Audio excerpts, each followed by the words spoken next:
नमस्कार, स्वागतम। आज के अंक में गुरु मुद्रा की चर्चा करेंगे। गुरु मुद्रा एक ऐसी मुद्रा है जो आपके भीतर के गुरु को जगा देगी। देवताओं के गुरु बृहस्पति माने जाते हैं। ये मुद्रा एक इस प्रकार की विशिष्ट मुद्रा है जिसमें आप अपने भीतर से जितनी भी प्रकार की शक्तियां हैं वो प्राप्त करने की ओर बढ़ सकते हैं। तो चाहे आप सांसारिक क्षेत्र में संघर्ष कर रहे हों, चाहे आप आध्यात्मिक क्षेत्र में आगे बढ़ने की सोच रहे हों, चाहे आप प्रत्येक स्तर पर उन्नति करने का विचार बना रहे हों, गुरु मुद्रा आपके लिए बहुत प्रभावशाली रहेगी। क्योंकि ये आपकी भीतर के गुरु, आपकी आत्मा से प्रसुप्त जो ज्ञान है, छुपा पड़ा जो ज्ञान है, जो ऐसी शक्तियां हैं जिनका आपने उपयोग ही नहीं किया है और आप सोच रहे हैं कि मुझे कोई सांसारिक गुरु मिले तब मेरी ये शक्तियां जागृत हों, तब मैं चारों पुरुषार्थों धर्म अर्थ काम मोक्ष को प्राप्त कर पाऊं, तो आपके लिए ये एक बहुत ही उचित समाधान है अपने भीतर के गुरु को जागृत करना, जो कि आपकी आत्मा में ही निवास करते हैं। तो अपने भीतर के गुरु को कैसे जागृत करें, वो गुरु मुद्रा से बहुत स्पष्ट हो जाता है, बहुत सरल हो जाता है।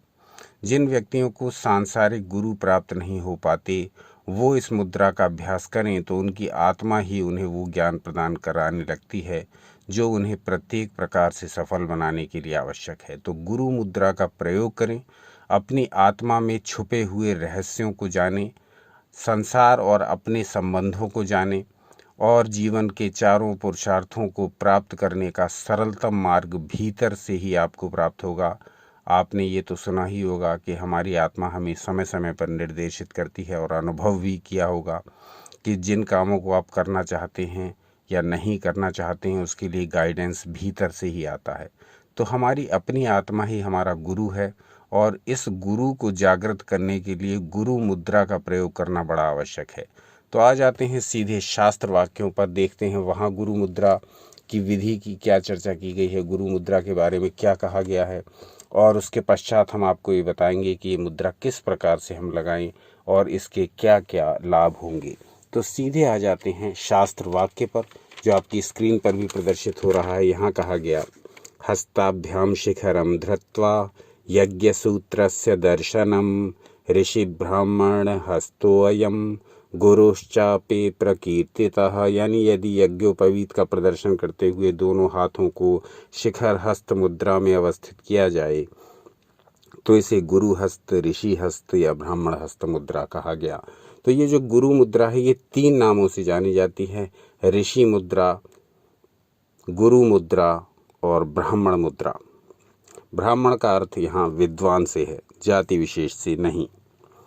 तो ये मुद्रा जो है, यदि आप इसको 5 मिनट भी लगा लेंगे, इसको 1-2 मिनट से प्रारंभ कर दीजिए और 5 मिनट मिनिमम लगाइए और 10 मिनट तो लगाइए ही पूरा लाभ प्राप्त करने के लिए। दिन में 2 बार इसको कर सकते हैं, 10-10 मिनट। और यदि पूरे 24 घंटे में मात्र एक ही बार इसका अभ्यास करें तो 15 से 20 मिनट कर लीजिए। ये आपके भीतर की छुपी शक्तियों को जागृत कर देगी। बहुत ही प्रभावशाली मुद्रा है ये। इसके जो लाभ होते हैं वो हमने स्वयं अनुभव किए हैं और बहुत सारे इसके लाभ हैं, लेकिन यही इसके लाभ नहीं है जो आपको बताएंगे, क्योंकि इसके इतने लाभ हैं कि वो अनुभव करने वाले को उसका पूरा पता चलता है। तो ये तो हमारे वो लाभ हैं जो बताने जा रहे हैं, जो अनुभूत हैं अथवा जो ऋषि प्रणीत हैं। परंतु जब आप स्वयं इस मुद्रा का अभ्यास करेंगे तो आपको कुछ नए नए अनुभव भी प्राप्त होंगे। तो अपने अनुभवों को भी प्राप्त करिए और जो पहले से साधकों ने अनुभव कर रखे हैं वो हम आपको बताने जा रहे हैं। तो गुरु मुद्रा कैसे लगाएंगे ये बाद में बताएंगे। अभी देखते हैं कि इससे क्या क्या हमें लाभ होंगे यदि हम इसका नियमित प्रयोग करें। तो बताया गया, ज्ञान प्रकाशित होने लगता है, अंदर छुपी हुई शक्तियां जागृत होने लगती हैं, विषय अधिक स्पष्ट हो जाते हैं, विद्या जो भी आप ग्रहण कर रहे हैं वो अधिक क्लियर हो करके आपको समझ में आने लगती है, कठिन विषय भी सरलता से ज्ञात होने लगते हैं, दुरूह से दुरूह विषय भी, कठिन से कठिन भी समझ में आने लगते हैं। साधना में रुचि बढ़ने लगती है, गुप्त विषयों और विद्याओं में रुचि बढ़ने लगती है, प्रसुप्त ज्ञान स्वतः जागृत होने लगता है, धीरे धीरे आंतरिक ऊर्जा की वृद्धि होने लगती है, स्मरण शक्ति तीव्र होने लगती है, श्रवण शक्ति, वाक शक्ति और ग्रहण शक्ति यानी सुनने की क्षमता, बोलने की क्षमता और ग्रहण धारण करने की क्षमता, यानी आपने ज्ञान तो ले लिया पर उसको आपने एक कान से सुना और दूसरे से निकाल दिया तो वो आपके किसी काम का नहीं। ज्ञान को प्राप्त किया और उसे धारण भी किया, जो ये शक्ति इससे बढ़ने लगती है।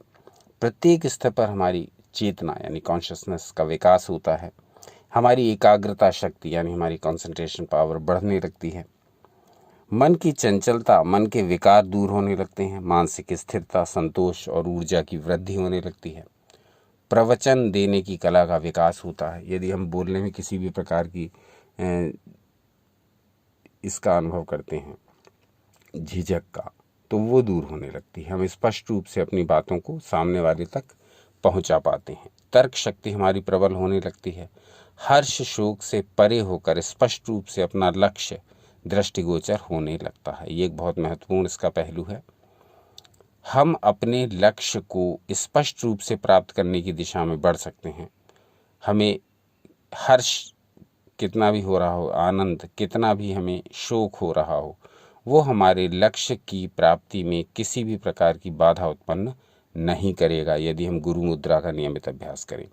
मति भ्रम दूर होता है, कन्फ्यूजन हर प्रकार का दूर होगा, भावनाएं अधिक स्पष्ट रूप से व्यक्त कर पाएंगे, चीज़ों को अधिक स्पष्ट रूप से उनकी व्यवहारिकता में, उनकी प्रैक्टिकलिटी में समझ पाएंगे।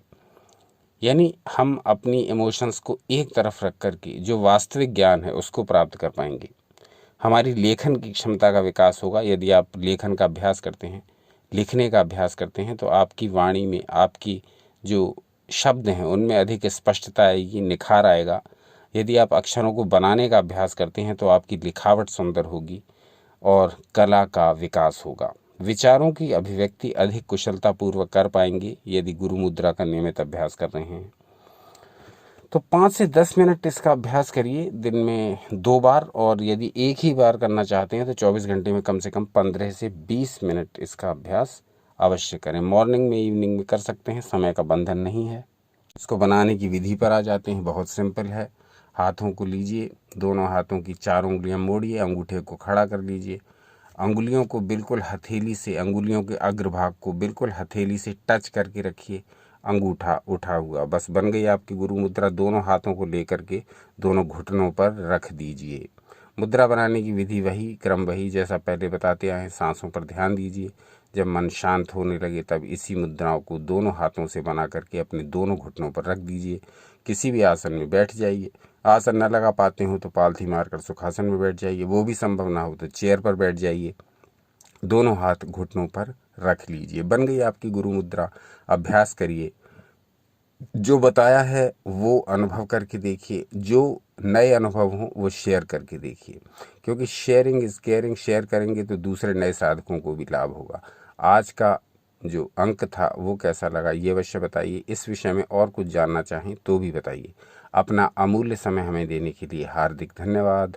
सनातन शास्त्रों से जुड़े रहें, सदा आनंदित एवं उत्साहित रहें।